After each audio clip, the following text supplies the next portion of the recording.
I got nightmares in my head, I fear thoughts build up until I can't hear. That my mind fills up into a creature, and it haunts me somewhere much deeper. I got nightmares in my head, I fear thoughts build up until I can't hear. That my mind fills up into a creature, and it haunts me somewhere much deeper. When this is good to stop. People want to bring in dotting your eyes and also knows that's good to go. We'll be hosting this also separately work to plot inaccuracy on this one. So yeah, there are reasons I suppose why there is why they want to cross-check what the president has told us live on national television. We have a name. There will be ongoing searches of Thailand witnesses. Obviously, referencing with the evidence they have, DNA supervision in the West, but forearm, they say it's been so all of that work is ongoing right now. I suppose in terms of the detail, the press conference, that's something that I guess it's all should be shown. Everything, all the furniture, journalists, international media are in place. Just wait for national government.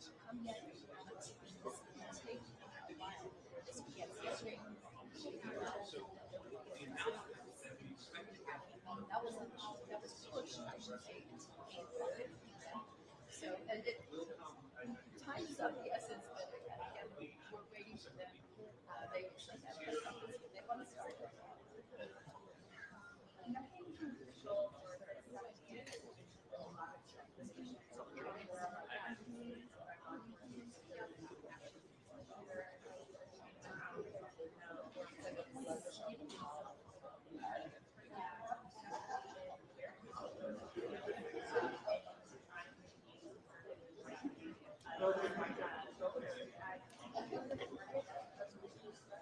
Check 1 2, mic check 1 2 3 4 5 6 7 8 9 10. Mic 1 2 3 4 5 6 7 8 9 10. Check 1 2 1 2 3 4. Yeah.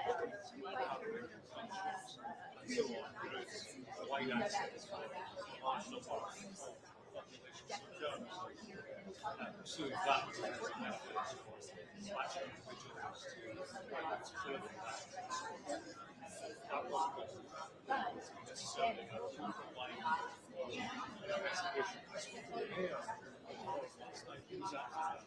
visual and clearly things like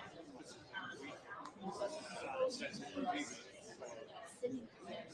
what happens with an aspect yet again the issue of with guns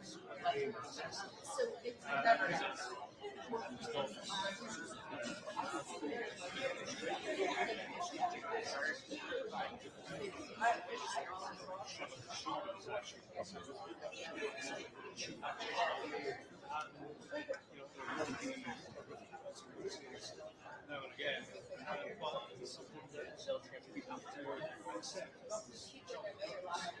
Like, he's on record as having said, will be fatalities on Paris, will be fatalities, one or two, but that's the place that we have to make gun ownership, which is the right thing for the United States of America.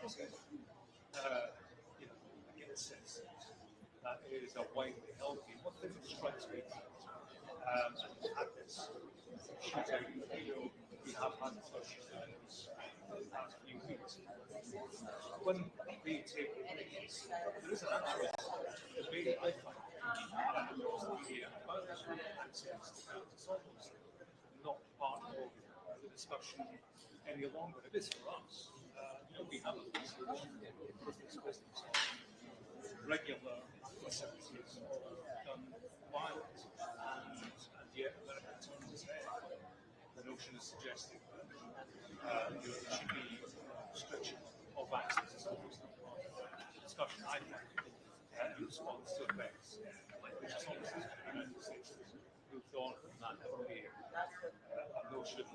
was in grades.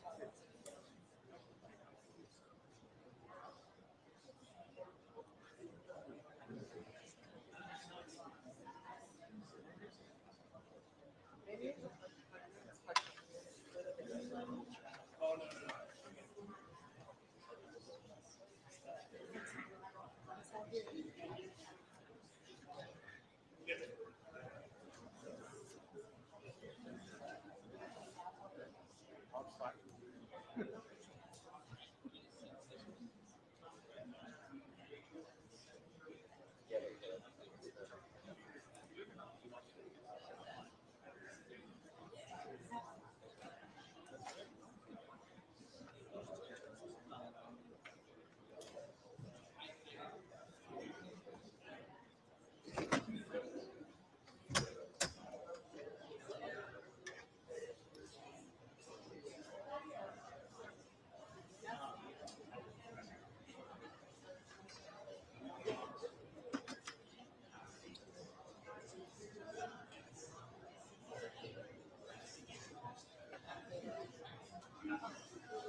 Yeah.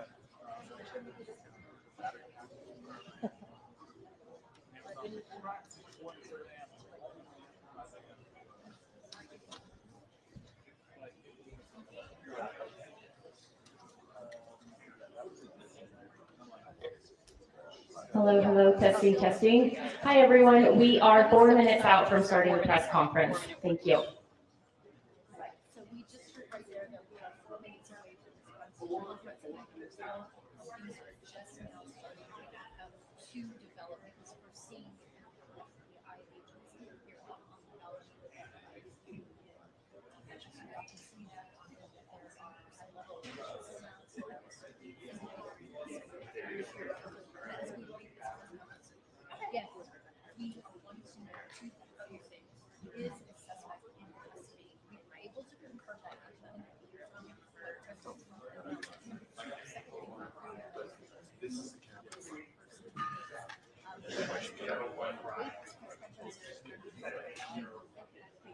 are you planning on fraud? As well as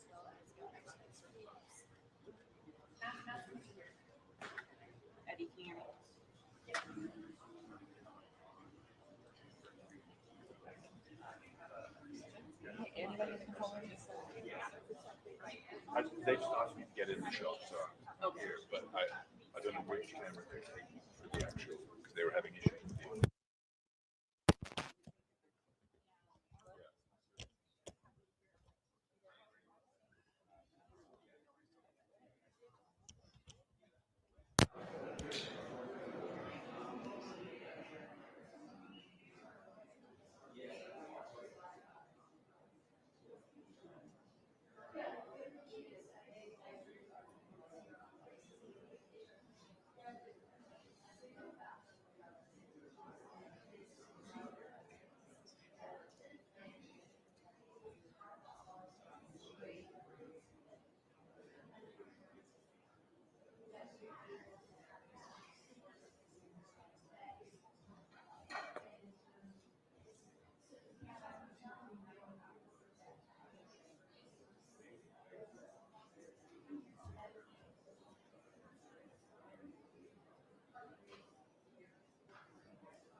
Yeah.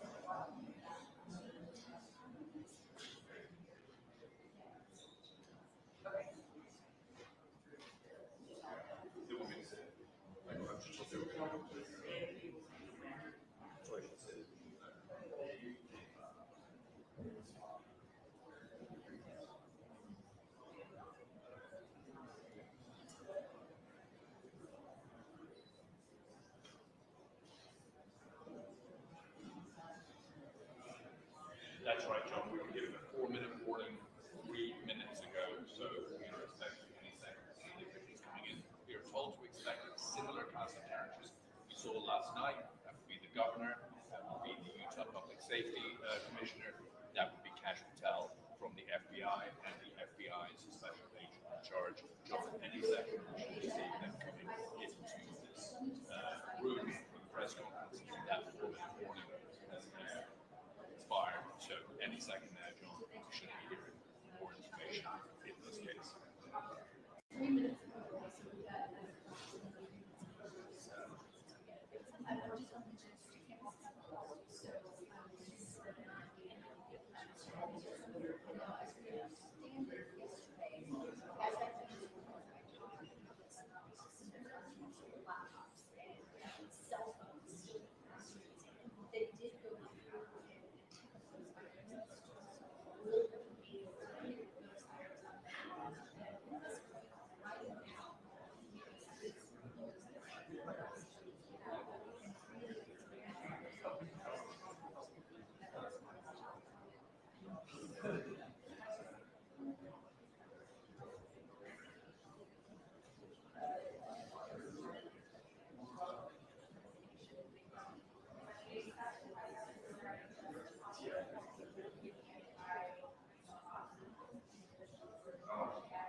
I do.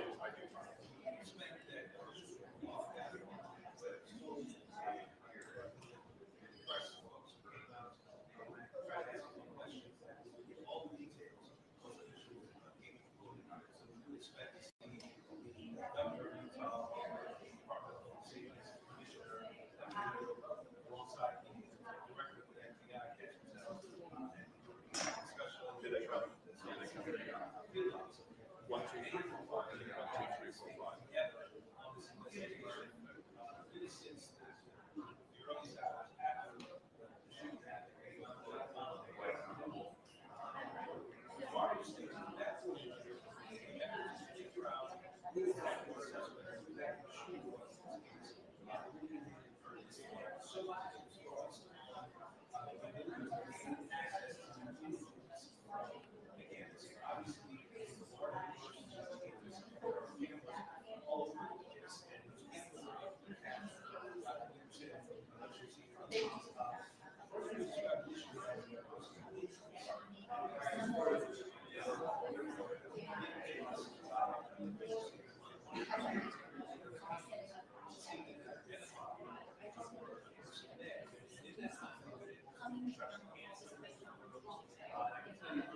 Yes, well, so this press conference was scheduled to start about an hour ago. It has been pushed, and now seeing officials walking into the room.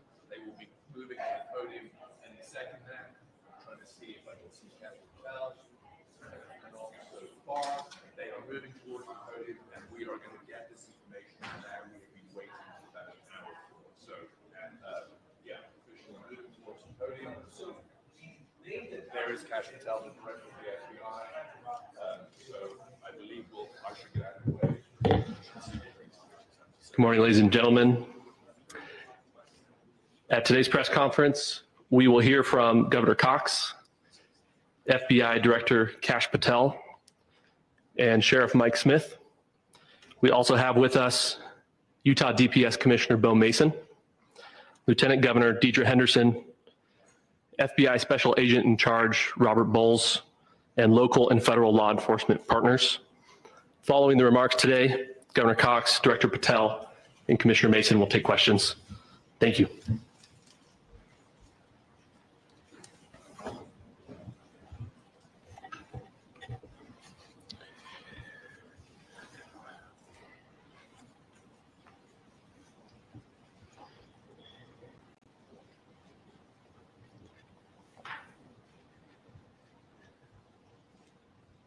Good morning, ladies and gentlemen. We got him. On the evening of September 11th, a family member of Tyler Robinson reached out to a family friend who contacted the Washington County Sheriff's Office with information that Robinson had confessed to them or implied that he had committed the incident. This information was relayed to the Utah County Sheriff's Office and scene investigators at Utah Valley University. This information was also conveyed to the FBI. Investigators reviewed additional video footage from UVU surveillance and identified Robinson arriving on UVU campus in a gray Dodge Challenger at approximately 8:29 a.m. on September 10th, in which he is observed on video in a plain maroon t-shirt, light-colored shorts, a black hat with a white logo, and light-colored shoes. When encountered in person by investigators in Washington County on September 12th, in the early morning hours, Robinson was observed in consistent clothing with those surveillance images. Investigators interviewed a family member of Robinson who stated that Robinson had become more political in recent years. The family member referenced a recent incident in which Robinson came to dinner prior to September 10th, and in the conversation with another family member, Robinson mentioned Charlie Kirk was coming to UVU. They talked about why they didn't like him and the viewpoints that he had. The family member also stated Kirk was full of hate and spreading hate. The family member also confirmed Robinson had a gray Dodge Challenger. Investigators identified an individual as the roommate of Robinson. Investigators interviewed that roommate, who stated that his roommate, referring to Robinson, made a joke on Discord. Investigators asked if he would show them the messages on Discord. He opened it and showed several messages to investigators and allowed investigators to take photos of the screen as each message was shown by Robinson's roommate. These photos consisted of various messages, including content of messages between the phone contact named Tyler with an emoji icon and Robinson's roommate's device. The content of these messages included messages affiliated with the contact Tyler, stating a need to retrieve a rifle from a drop point, leaving the rifle in a bush, messages related to visually watching the area where a rifle was left, and a message referring to having left the rifle wrapped in a towel. The messages also refer to engraving bullets and a mention of a scope and the rifle being unique. Messages from the contact Tyler also mentioned that he had changed outfits.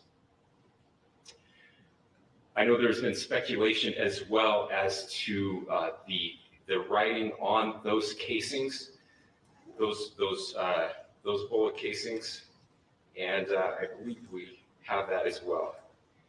And I'll share that with you now. So the area north of Campus Drive Road where the suspect crossed over, you saw some of that in the video that we released last night, consists of a grassy area with trees on the edge of the UVU campus. Investigators discovered a bolt-action rifle wrapped in a dark-colored towel. The rifle was determined to be a Mauser Model 98 30-06 caliber bolt-action rifle. The rifle had a scope mounted on top of it. Investigators noted inscriptions that had been engraved on casings found with the rifle. Inscriptions on a fired casing read, "Notices, bulges, capital OWO, what's this, question mark." Inscriptions on the 3 unfired casings read, "Hey fascist, exclamation point, catch, exclamation point." Up arrow symbol, right arrow, and symbol, and 3 down arrow symbols. A second unfired casing read, "Oh Bella Chow, Bella Chow, Bella Chow, Chow Chow." And a third unfired casing read, "If you read this, you are gay, LMAO." We are indebted to law enforcement across the state who's worked seamlessly together, local law enforcement, state law enforcement, and our federal partners with the Federal Bureau of Investigation. We're grateful for everyone who worked together in such a short amount of time to find this person and to bring justice. I want to thank the public who has been so engaged, reviewing videos, helping us with sending in tips, and helping us get to this point. I want to thank the family members of Tyler Robinson who did the right thing in this case and were able to bring him into to law enforcement as well. I especially want to thank the family of Charlie Kirk, Erica, Charlie's parents, his children. I want us to be thinking of them as we bring justice in this case. They will be involved in that justice. We will be working very closely with them as we move through this process as well. This is a very sad day for our country, a terrible day for the state of Utah, but I'm grateful that at this moment we have an opportunity to bring closure to this very dark chapter in our nation's history. With that, I'll now turn the microphone over to the Director of the FBI, Kash Patel. Thank you, Governor. This is what happens when you let good cops be cops. The FBI and our partners are proud to stand here today together to bring justice to the family of Charlie Kirk and honor his memory. I want to express my deep gratitude to President Trump, the Vice President, and the entire White House who have been so incredibly supportive with both resources and just personally to the FBI as a team. They had our backs the entire way, and I just want to express my gratitude for giving us the resources we need to operate in this space to bring this sort of justice at this sort of speed. In 33 hours, we have made historic progress for Charlie. Governor Cox, our partnership has been absolutely incredible these last few days. Our partnership will endure. Your state and local partners, your sheriffs, your DPS community has been unbelievably impressive in the hardest of times. And a case like this cannot be solved, cannot be brought without partnering with your state and local authorities. The FBI has a certain role to play. We will play that role, and we will lead after the federal government. Governor Cox, we are so grateful for your state partnership that led out on this investigation. A little bit of the timeline. Charlie was shot at 12:23 p.m. on Wednesday. The first FBI agents arrived on scene in 16 minutes with chiefs of police at 12:39 and secured the scene. The FBI immediately launched fixed-wing assets. We utilized these assets to transport personnel, specialty technicians, hostage rescue teams. We also utilized these assets to go back and forth from the East Coast and here in Utah to transport forensic evidence and other evidence that will be analyzed and is being analyzed at our FBI laboratories in Quantico and other laboratories, including the ATF. At my direction, the FBI released the first set of FBI photos of the suspect at 10 a.m. local time on 9/11. Then, shortly thereafter, the FBI reward of $100,000 was released at 10:45 a.m. local. Myself and Deputy Director Bongino arrived on the scene at approximately 5:30 p.m. on 9/11. The governor led a press conference last night at approximately 8 p.m., where at my direction, the FBI released a never-before-seen video of the suspect. We also released new images to the public of the suspect. And just last night, the suspect was taken into custody at 10 p.m. local time. In less than 36 hours, 33 to be precise, thanks to the full weight of the federal government and leading out with the partners here in the state of Utah and Governor Cox, the suspect was apprehended in a historic time period. And I want to highlight what Governor Cox said. This would not have been possible without you, the media, and you, the public. That's why we went so public, so fast, and we're so transparent, and we're committed to that transparency. The crime scene, just a little bit there. It is a large crime scene. State and local authorities, along with federal authorities, processed that crime scene quickly. And I even had the ability to walk through that crime scene and walk through the steps the suspect took to learn more about what was needed and what resources we needed to bear to create a full picture for the FBI and leadership back in Washington. Furthermore, thankfully to state and local partners, forensic evidence has been seized and continues to be garnered.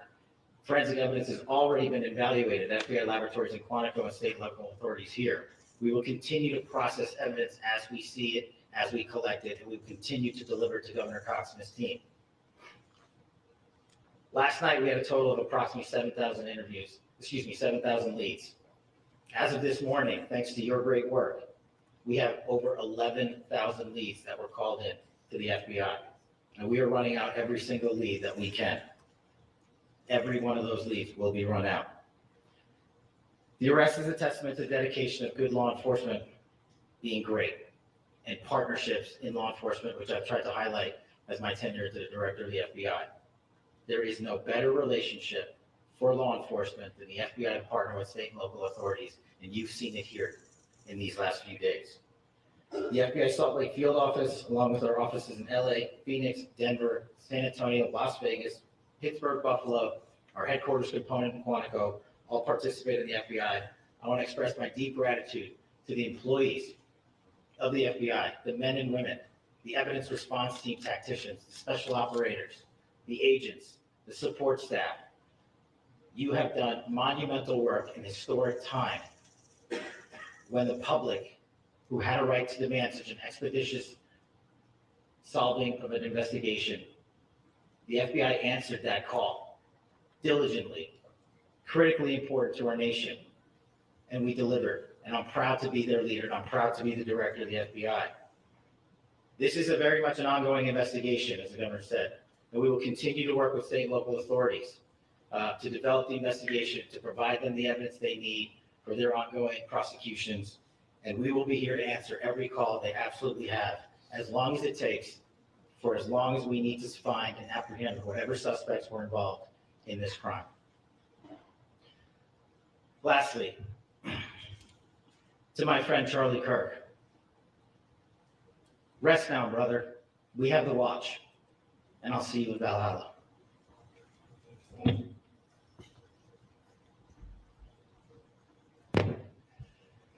Thank you, and good morning. I would just like to take a few minutes as the sheriff to express my gratitude for everybody who has played a part in this investigation.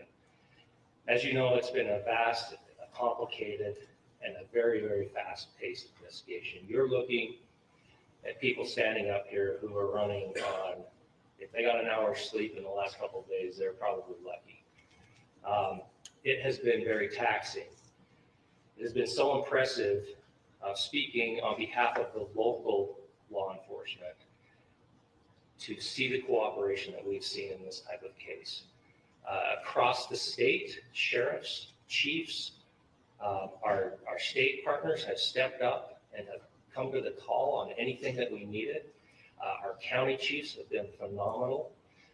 Our Utah County Attorney, Jeff Gray, who's standing up here with us, has been phenomenal in leading us through this investigation. I would like to thank the federal government for their resources, their assets. Our local team here, our FBI team, has been extraordinary in helping us work through this and bring this person to justice. Most of all, I would like to thank the public, and specifically, I would like to thank the public who turned to prayers and who turned to positiveness for us. I would like to thank them on behalf of the law enforcement community because we needed those prayers. That's what we needed to get through this. We needed your support, and you gave it to us. We needed your patience, and you gave it to us. And I would like to thank you for the Kirk family because that's what they need, is your support and your prayers, and that will get us through all of this. So thank you, everybody, for everybody that has stepped up. We've had such a phenomenal response to this. Thank you.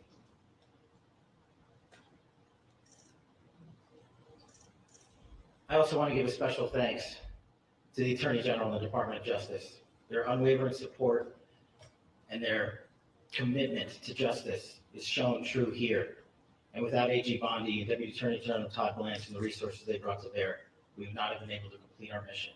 And I just want to say special thanks. It's an honor to be a part of the Department of Justice. Thank you again to our incredible law enforcement team who has worked so hard. Sheriff, I got a solid 90 minutes last night, so I'm probably the most well-rested person up here. Ladies and gentlemen, I get the microphone, so I hope you'll permit me a moment just to share a few more thoughts about where we are and how we got here and maybe a little bit of where we go from here. I don't want to get too preachy, but I think it's important that we, with eyes wide open, understand what's happening in our country today. I've heard people say, well, why are we so invested in this? There's violence happening all across our country, and violence is tragic everywhere. And every life taken is a child of God who deserves our love and respect and dignity. This is certainly about the tragic death, political assassination of Charlie Kirk.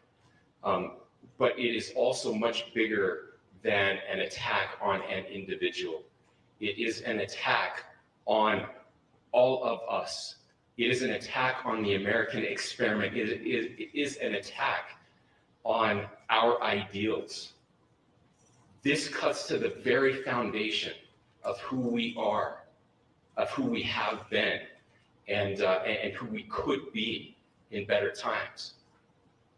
Political violence is different than any other type of violence for lots of different reasons. One, because in the very act that Charlie championed of expression, that freedom of expression that is enshrined in our founding documents, in having his life taken in that very act, makes it more difficult for people to feel like they can share their ideas, that they can speak freely. We will never be able to solve all the other problems, including the violence problems that people are worried about, if we can't have a clash of ideas safely and securely. Even, especially those ideas with which you disagree. That's why this matters so much. Over the last 48 hours, I have been as angry as I have ever been, as sad as I have ever been. And it was, as anger pushed me to the brink, it was actually Charlie's words that pulled me back. I'd like to share some of those.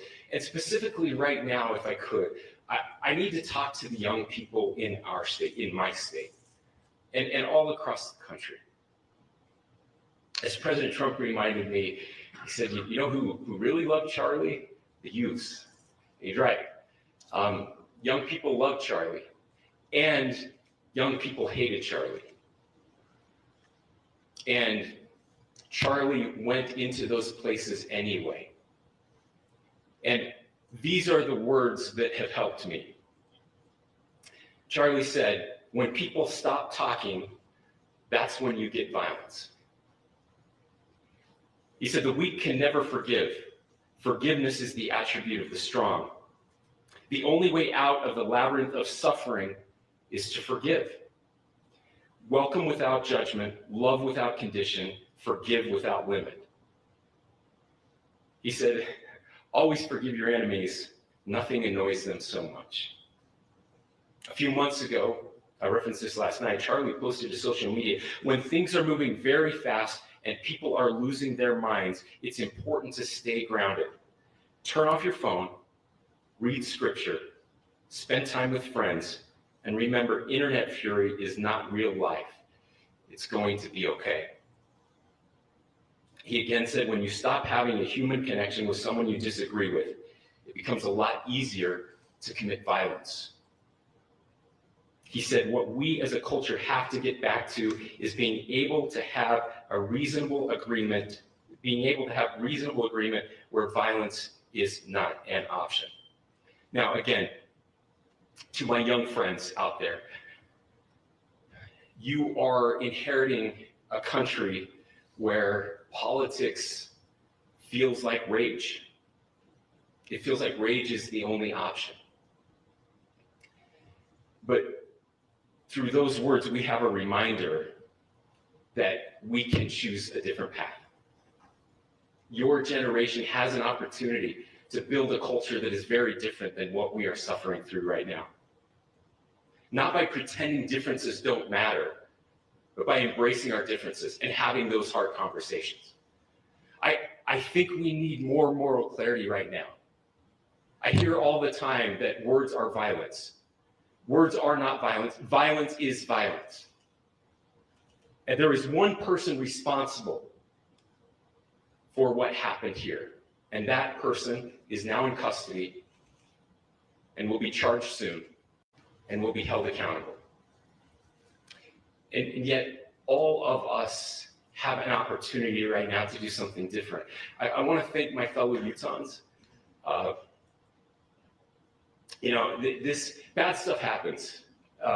And for 33 hours, I was praying that if this had to happen here, that it wouldn't be one of us, that somebody drove from another state, somebody came from another country. Sadly, that prayer was not answered the way I hoped for, just because I thought it would make it easier on us if we could just say, hey, we don't do that here. And indeed, Utah is a special place. We lead the nation in charitable giving. We lead the nation in service every year. But it did happen here. And it was one of us. But I want you to look at how Utahns reacted the last 2 nights.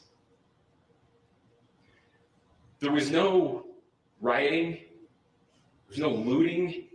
There were no cars set on fire. There was no violence. There were vigils and prayers and people coming together to share the humanity. And that, ladies and gentlemen, I believe is the answer to this. We can return violence with violence. We can return hate with hate. And that's the problem with political violence, is it metastasizes. Because we can always point the finger at the other side. And at some point, we have to find an off-ramp, or it's going to get much, much worse.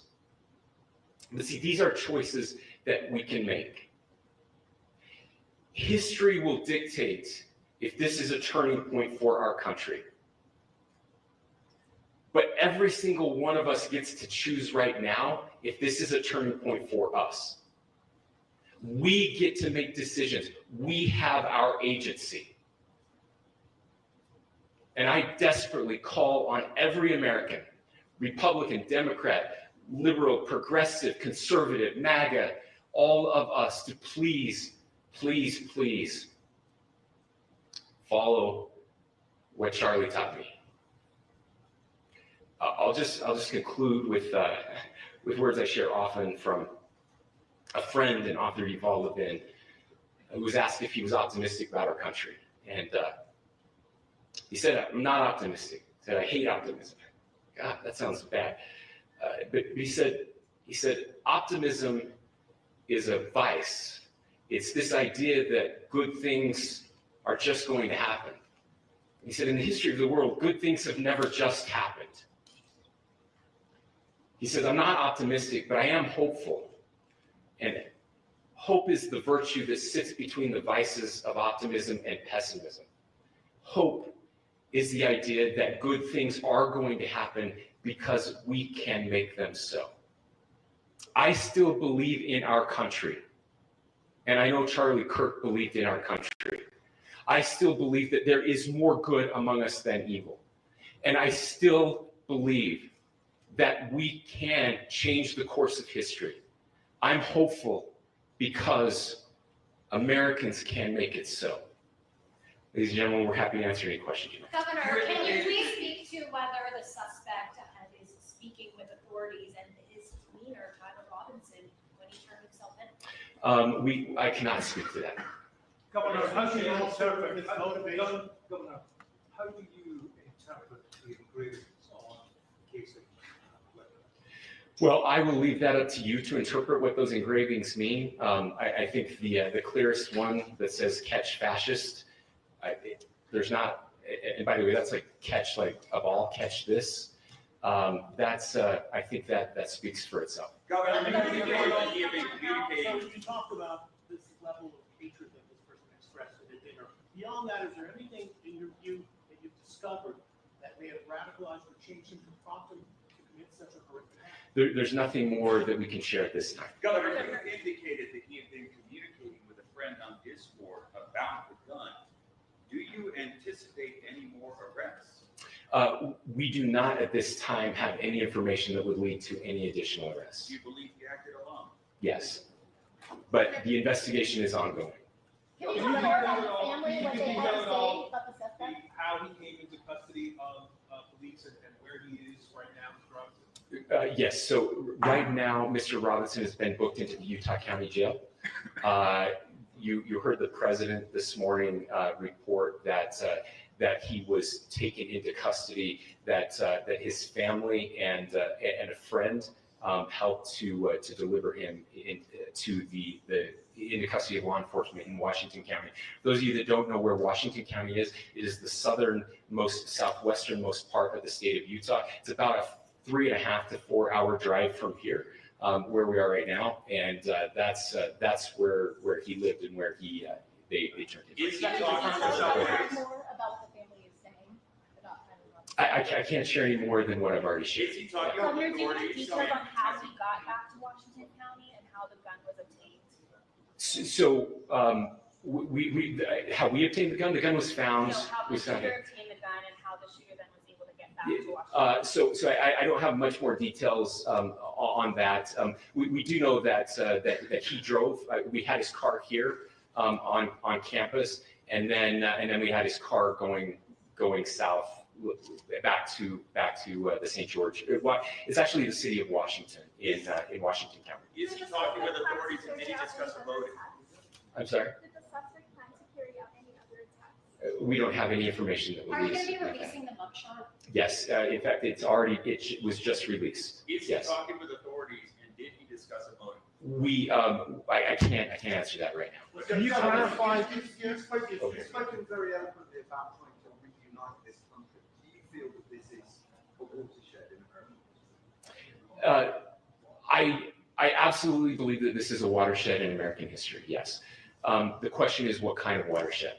And that chapter remains to be written. Is this the end of a dark chapter in our history or the beginning of a darker chapter in our history? Look, I mean, if you look at true political assassinations in this country of someone of this stature, this feels a lot like the late 60s. And having one so gruesomely displayed on camera in all of our hands and in all of our pockets, we are not wired as human beings biologically, historically.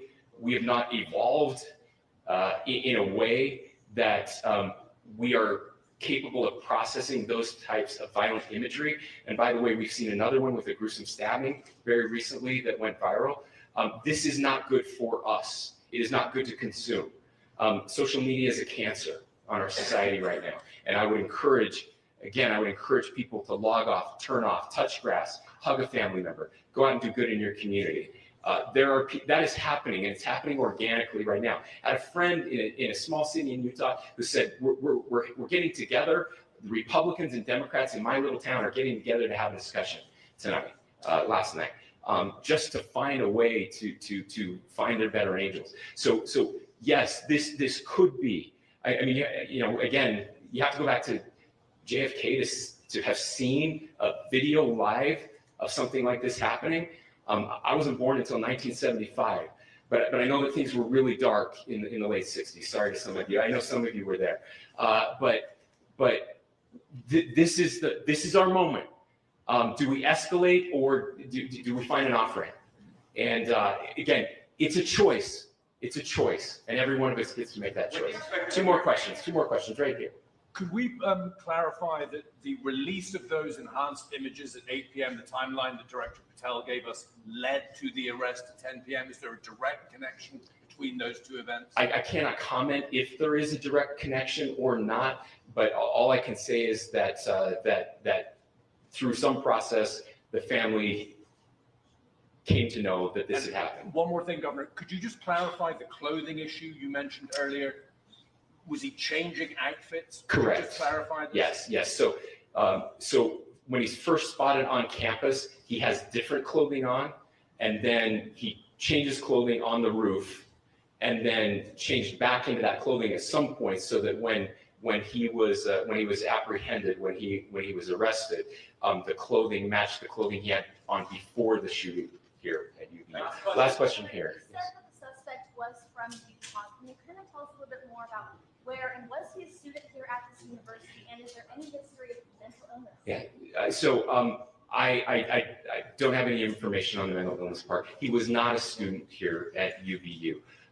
He was living and had lived for a long time with his family in Washington County.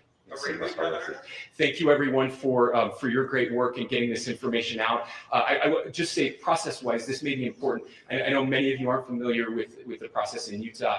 I think it's important that you understand that. Basically, we have 3 days for charging documents to be filed. A CI will be filed.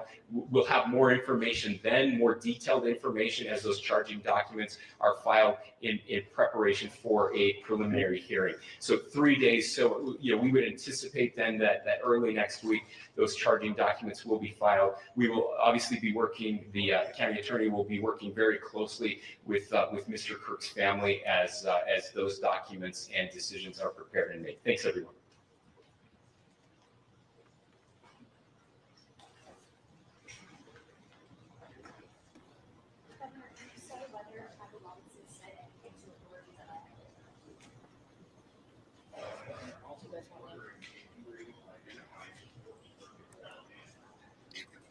All right, can you guys hear me? I'm a little bit hoarse. I've got a bit of a sore throat, so I'm not going to be talking for too long. Just log off this live stream and just do that. Thanks very much for you guys joining me at such short notice.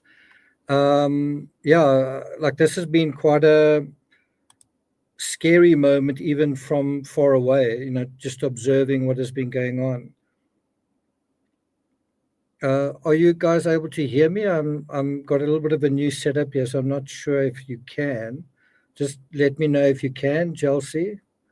Audio okay? Someone said my ears. I don't know if it's too loud. Audio is fine, okay. Yeah, so the shooter, very young guy, 22 years old, Tyler Robinson, there he is. From relatively nearby, but not actually from Utah, not a college kid. It would have been pretty close to home if he was, and pretty daft if he was as well, because you would imagine the folks there would definitely have recognized him.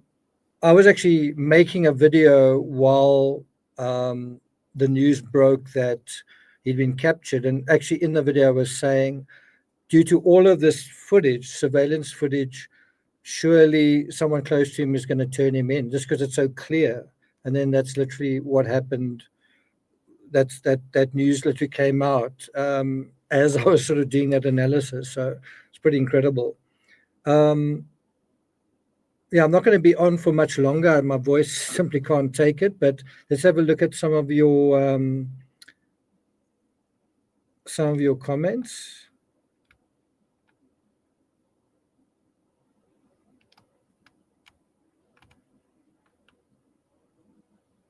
To me, the writing on the rifle and maybe on some of the rounds is a bit of a copycat thing to what Luigi Mangione did, and it's definitely pretty worrying in that context. He's serving as like an inspiration.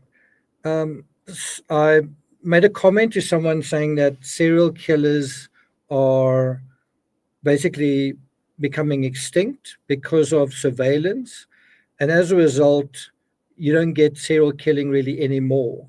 And I think this case proves it. Within 40-something hours, he'd been apprehended, right?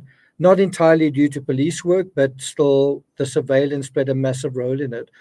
And the difference between serial killers in the past was that there was no surveillance like there is today, tracking technology. And so what you tend to have these days in our time, instead of serial killers, you have mass killers, people who kill a lot of people like simultaneously. And then that's it. To be honest, I'm not sure which is worse. What do you guys think? I'm not sure what is worse.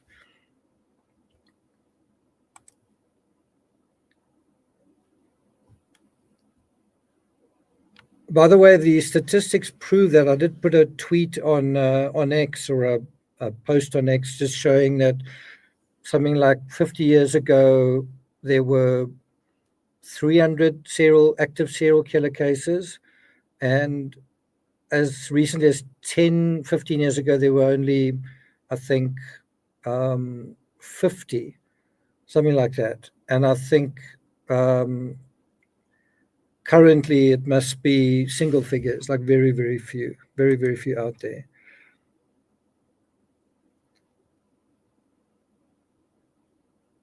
Jessica, I think what you're saying is what a lot of people are feeling. Like, I think there's something about this case that captures this sort of zeitgeist in a way. There's a lot of tension, there's a lot of emotion, there's a lot of animus. And as I said in that video that I posted a couple of minutes ago, we all need to calm down, and we need to not take the path of least resistance. I know it sounds quaint. Thanks a lot, Amy. One thing I noticed was that Charlie Kirk's, something like his last almost dozen posts on X, almost like the last 8, 9, 10, 11 posts consecutively were all on that poor girl that got stabbed in Charlotte. And if you just think about, I mean, that really affected so many people. So many people that I've spoken to. I'm here in South Africa, and it really deeply affected me. And to the extent that it didn't even cross my mind to cover it because I was absorbing it to such an extent. And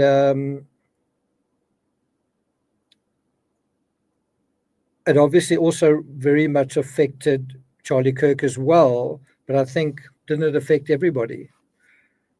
And I think the problem, the heart of the problem is violence. And I think next to that, hatred. And that's what we need to address in ourselves, not necessarily in other people. Frank said, US.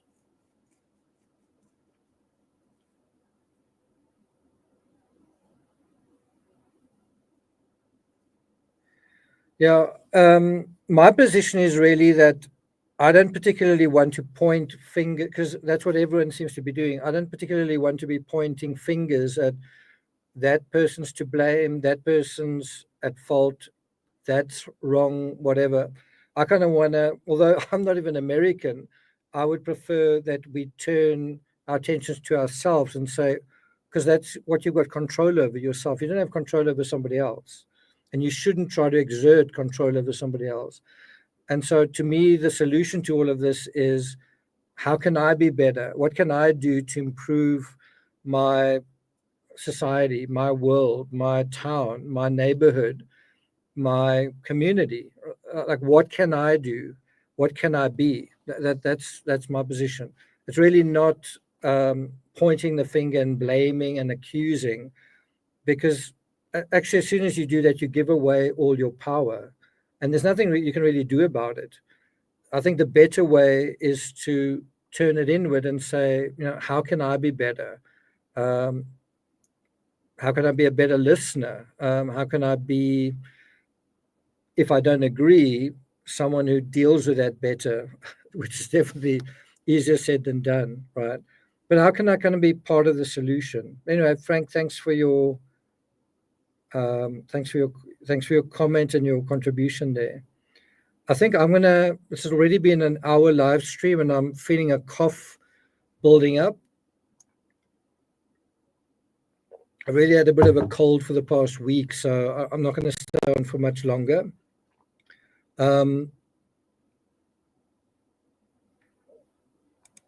Someone says, how did the shooter get on the roof? Well, he seemed pretty athletic getting off the roof. I'm sure there was there was a kind of a building, some kind of structure in the center of the roof. I don't think it's going to be rocket science to find that out. Yeah, ladders all over it. Thanks, Amy.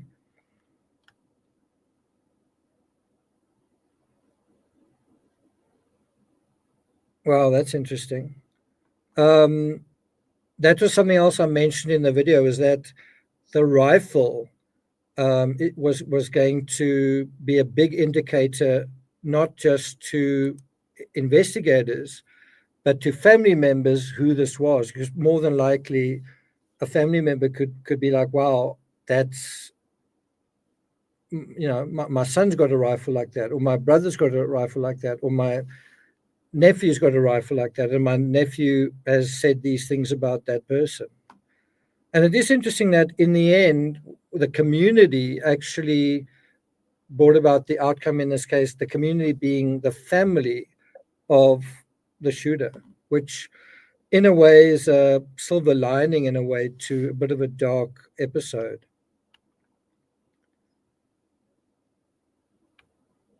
Okay, I think that's about it. Deltason says there's been a lot of unchecked calls for violence. Yeah, I must say, to me, one of the big changes we need to see is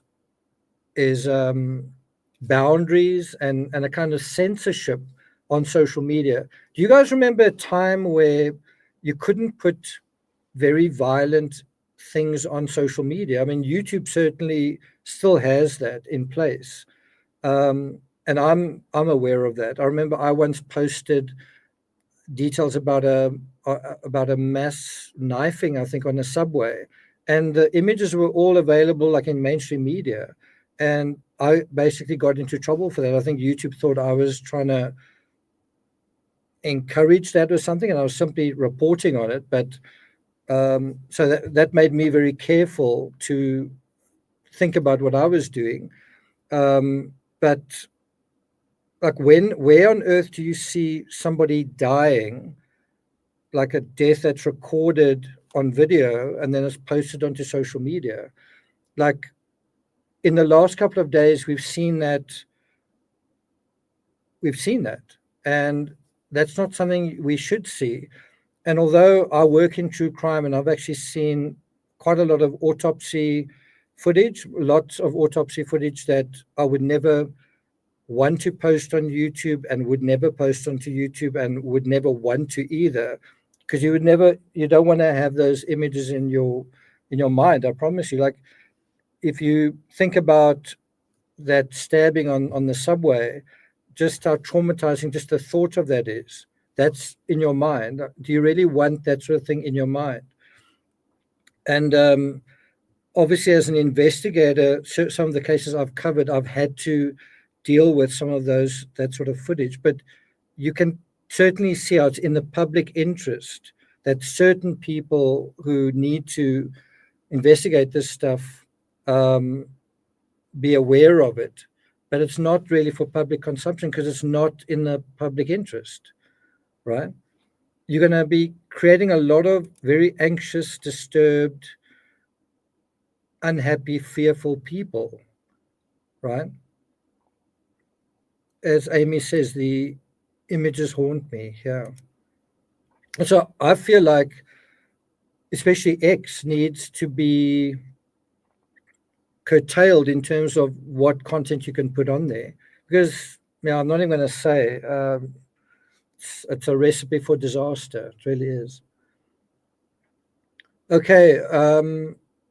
Yeah, South Africa certainly does have a lot of brutal knife deaths because we don't have as many guns, right? Dizzy says, did the bullet hit the bulletproof vest? I don't think he was wearing a bulletproof vest.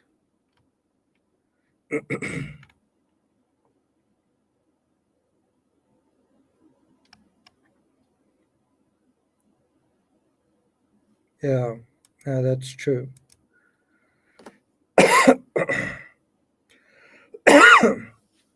Okay, well, I'm going to log off before my voice sort of disappears completely. Thank you to everyone for joining me here. Thanks also for all your contributions, Liesel, Jeremy, James, Delta, Amy Flowers, and Frank. Also, thanks very much to Jelsi for moderating. I think you've just popped in quickly as well. So thanks a lot for that. Dizzy Spider, Good to see you here as well. Harry says his dad is wearing Metallica shirts in some pics I've seen. No, not really. Okay, thanks, Jeremy. Thanks, guys. I'm going to log off, but take care of yourselves. Watch that video that I posted before this one, and I'll see you guys next time. Take care.